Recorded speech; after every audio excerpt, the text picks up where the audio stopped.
that's the different ways that you can fish this fly. Deadly minnow, cast it out, spin it, or get some water on it. But when it's in the water, it will all puff up. And so when you're stripping it in, you can use all those different sort of techniques. You're trying to fish this fly, or any bait fish fly, like an escaping bait fish. If something big is wanting to eat it, this needs to look quite realistic. And it's got to look like it's shit scared, basically. So that this big fella wants to eat it. So you vary your strips. It's made by a watchmaker. As you can probably guess, it's got a lot of moving parts. And it's from a watchmaker in Switzerland, as far as I understand. Quite plain on that side, but this side, yeah, it's just like a Rolex inside there. I think it costs about as much as a Rolex as well. Look at this tiger snake. So it's swum across the lake, and I'm pretty sure it knows I'm here. I'm trying to keep downwind of it and not move because of the very frightful, sensitive to us humans. Oh, it's gorgeous. What a beautiful animal. It's probably a female, I'm guessing, because of its size. It's not carrying any eggs. Because the amazing thing here, up in the Highlands and in Tasmania, the 3 snake species actually carry their eggs. They just don't lay them and leave them because it's so cold here. They would probably never survive, so they've adapted, which is quite amazing. It's beautiful. I like humans. You get some, I think. You know, that's how I look at it, or I explain it. You know, some humans like chocolate. Some humans like sauce on their chips. Some trout like gold beads. They like a bit of bling. Some trout don't. Or is it because of the reflection of the sun, or is it because of the shadow? There's so many factors that... Is it because the water's dirty? They can't see the one in the dark bait, and they like a bit of bling. They see that, and that just aggravates them and attracts them. Will we ever know? Probably not. And I love that about fishing, because even though I have met plenty of people that know it all, I don't. And I've been staring at the water for years, talking to trout since I've been a kid. And I'm pretty convinced nobody will ever know it all. More stories. Here we go. These are a couple of my mayfly nymphs. In fact, they're all called the bomb, different sizes, different colours. Grey and brown, basically, is the 2 colours I do. I do grey with a black bead and a gold bead. I do the brown with a black bead or a gold bead. Some people reckon that you can't catch brown trout using a gold bead. Oh, I hear a boat. I better hurry up before you can't hear me. Right? And when I had the shop, some people would come in and go, no, I don't want gold beads, black beads. You can't catch trout with gold beads. And then I get other people come in, some high-end guides, and they go, I just want gold beads. And, you know, so trout will eat. Trout are like humans. Oh, yes. On a size 12 cripple, we have action. Look at that. Jaws too.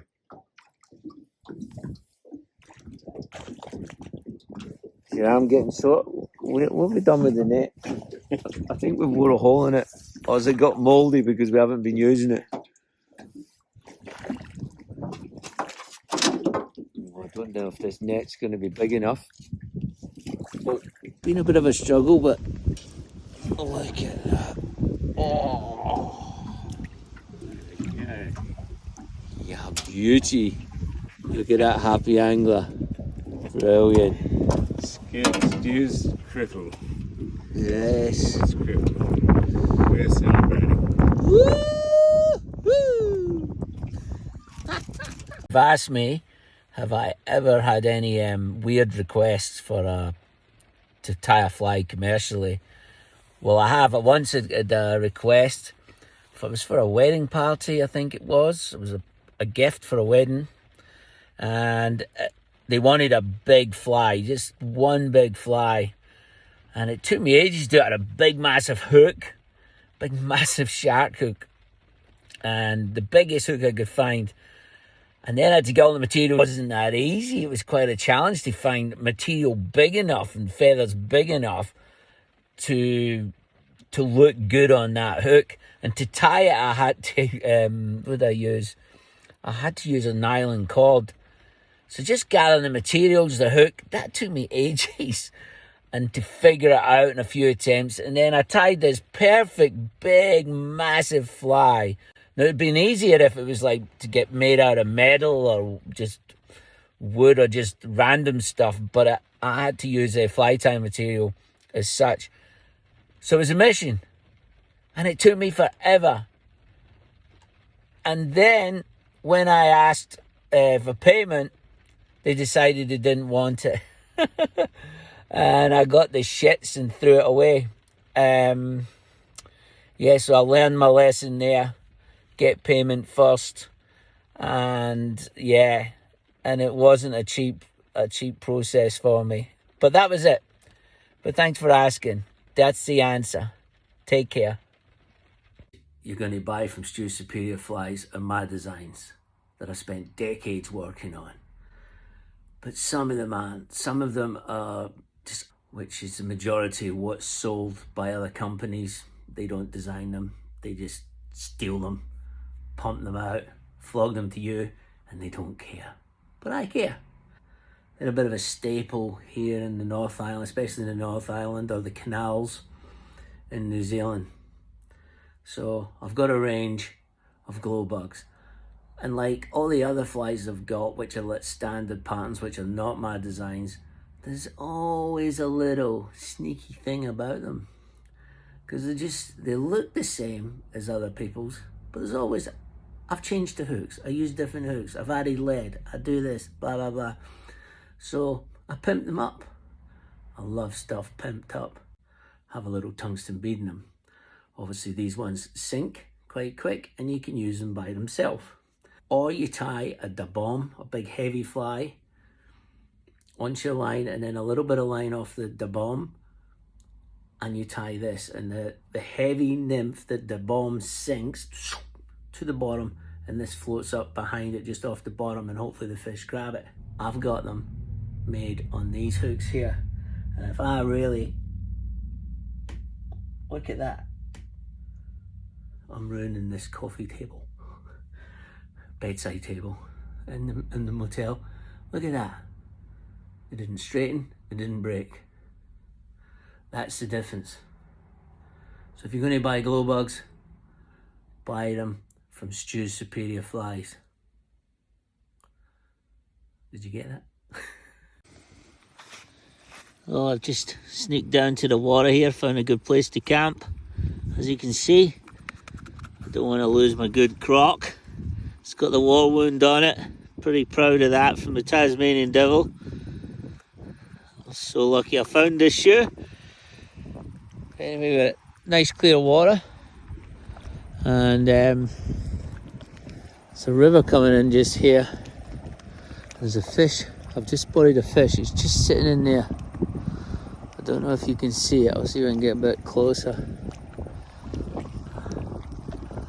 Maybe not. Let me try putting these. See if that makes a difference. It's just there tight to the banking. Let's get a bit closer. Can you see him just sitting there? Look at the difference these glasses make. You can still see them. I can just see them. But as soon as you put them on, if it's a bit overcast, you can see them much easier. And that's the beauty of the yellow lenses. Oh, I've got a magnifying, sorry, I've got a magnifying in the bottom of them, but it's just sitting there. I'm right behind him. Oh, now he sees me. He just moved a little bit. I'll come to the side so he can definitely see me. There he is there, swimming through. Wee bit skinny. Unlike myself. Anyway, I'm gonna love you and leave you. Gonna park the car somewhere better. Do some more writing. I've been writing notes as I've been driving along, getting ideas. Walking or driving just helps the mind figure stuff out. Okie dokes. Getting a bit cold actually when the sun's away. Not so many insects around. But anyway, love you and leave you from Tasmania. With me. Yes, I've got heaps of fancy large arbor reels with fancy drags in them, but in recent years, probably the last 5 or 6 years, I've decided to give them a back seat, and I've, nostalgia's kicked in, and what I had as a kid, little reels, little hardy reels, I've went back to, and they just, they make things a bit more challenging, more fun. They just put a smile on my face. So these 2 hardy reels here I'm using. This one's called the Duchess.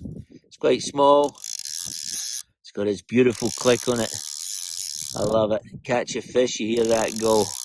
These are more modern versions of the old reels, but they're like retro. Apparently they've got better drags in them, which is a bit of a joke if your fish is bigger than 6 inches. So when you're not fishing in the UK, no offense to the UK there, when you're fishing in Tasmania or New Zealand, the fish are generally a little bit bigger, and that drag's just a bit of a joke. So you've got to use your hands. I've got to use my hands. It's a lot can go wrong, but it makes it more challenging, more fun, especially when you get a whopper on. This reel's not much bigger, the Marquis, and this one actually has got a drag on it, and it's set on full, and you can see how easy I can pull that one off.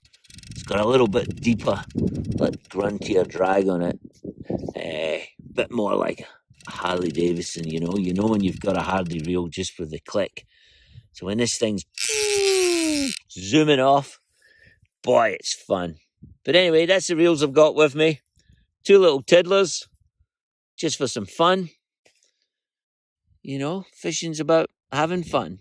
And it just reminded me when I was reading my notes there, when I first came here in the first week, I bumped into this local, and I said to him, yeah, I knew there was snakes here, and I knew that they're venomous. They don't bite you and you get away with it as such. But there's not too many people died, to be honest, especially nowadays. But anyway, he says there's only 3 species of snakes here in Tasmania. That really surprised me. And then he's an old guy. He goes, "Oh son, there's only 3 species of snakes. You don't have to worry about anything." And I was like, "What do you mean?" He says, "They can all kill you." Along this foam line here, using the electric outboard there, I'm just cruising along. Hopefully we're going to see some fish rising. We're not seeing any food on the surface at the moment. We just seen one fish. I did a bit of a swirl, but it never came back up again. So really we're just looking for rises, so we can cast to the rises. And there's probably at least another 10 boats out here this morning. It's quite remarkable seeing it all and being part of it. It sort of reminds me of tarpon fishing in Florida, but nothing like it. Anyway, I'm going to leave you, and obviously we're going to keep slaying them this morning, as we do. And thanks for watching. It's a cracker. Beautiful colours on it. Nice big size as well.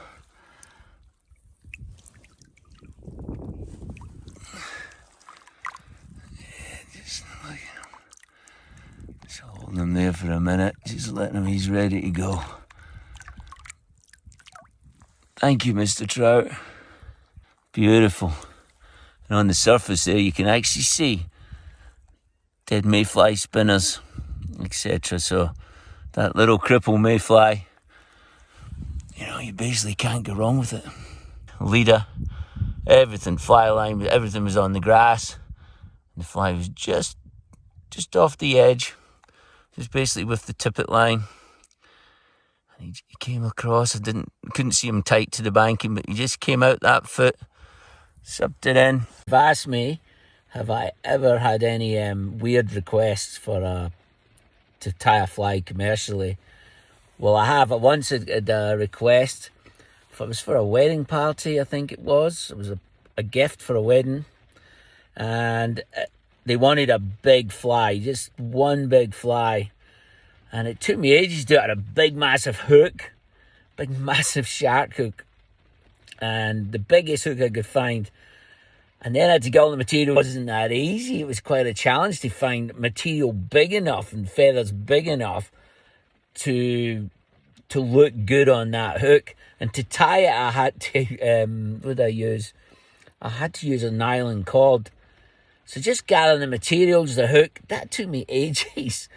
And to figure it out in a few attempts. And then I tied this perfect, big, massive fly. Now, it'd been easier if it was like to get made out of metal or just wood or just random stuff. But I had to use a fly tying material as such. So it was a mission. And it took me forever. And then when I asked for payment, they decided they didn't want it. And I got the shits and threw it away. Yeah, so I learned my lesson there. Get payment first. And yeah, and it wasn't a cheap process for me. But that was it. But thanks for asking. That's the answer. Take care. Here's another little tip. This thing here, it's called a spork. Like a spoon cum fork. And that's all I take with me. When they first came out, they made them of plastic. And I bought one thinking, oh, it's nice and light. And I went away on a mission.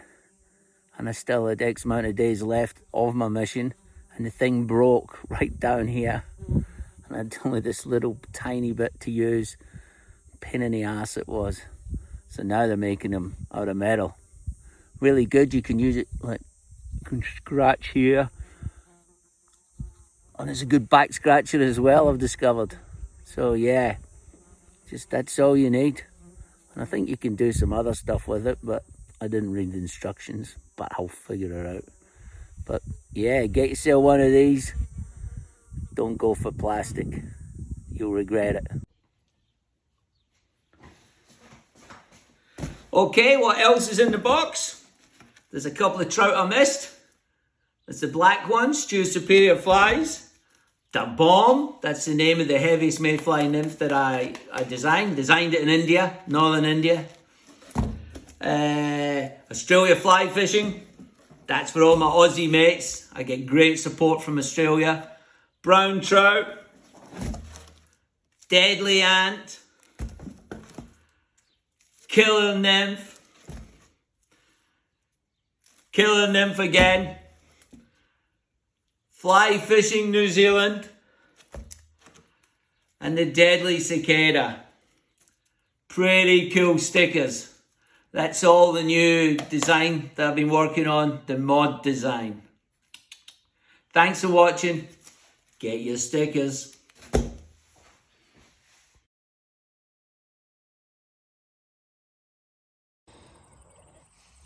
So here I am. I'm trying to dig some holes to put some very big trees in. And every time I dig a hole, Trigger, who's stolen this bone from another dog in the village, quite a distance away, keeps putting her bone in the hole. And she's pretty clever. She knows what she's doing. And she usually waits. She knows I've got to pick it up and get rid of it. And then she'll probably have a little play with it, as you can see there. And then I'll guarantee, as I start digging, she puts the bone or a toy back in the hole. And even if I just take it out of the hole and I just sit it to the side, she then picks it up and puts it back in. At least 5 times per hole. And it makes it quite difficult when you're trying to put the tree in, that you don't put the tree on top of a toy. Because then you've got to pull the tree back out again. Oh, she's had a little play. Now she's back.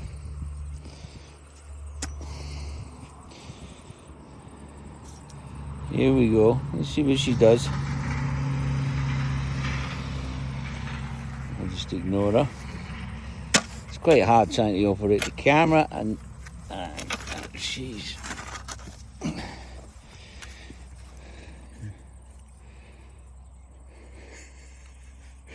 And this goes on and on. She's usually a bit quicker, but she's wondering why I'm...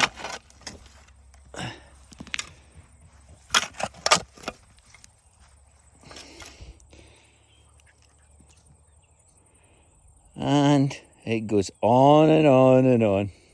You little shit, Trigger. What are you? I'm a little shit. There you go. Possessed.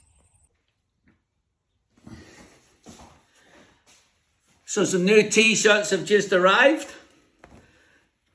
Like everything, really good quality t-shirts. Print on the front and a print on the back. And on the front, this one says New Zealand fly fishing. It's the new mod design, fly fishing design I've been working on. And STU'S Superior Flies, New Zealand on the back. Pretty damn sexy. And yes, matches the hat. So you could buy a cap and a t-shirt and look spiffing. The other one is the Deadly Nymph. And again, you could buy a cap or a cool t-shirt. Deadly Nymph, look at that. It's probably the coolest fly fishing t-shirt out there. Trendy, smart. Thanks for watching.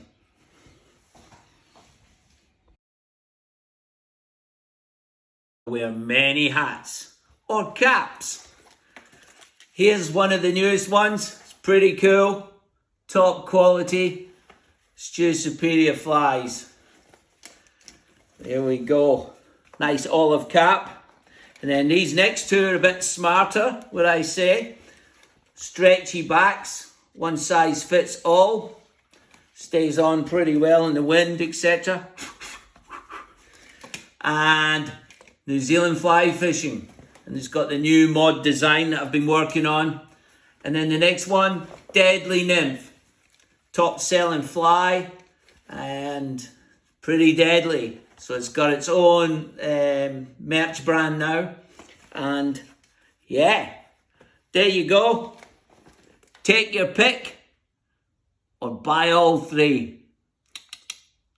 Thanks for watching.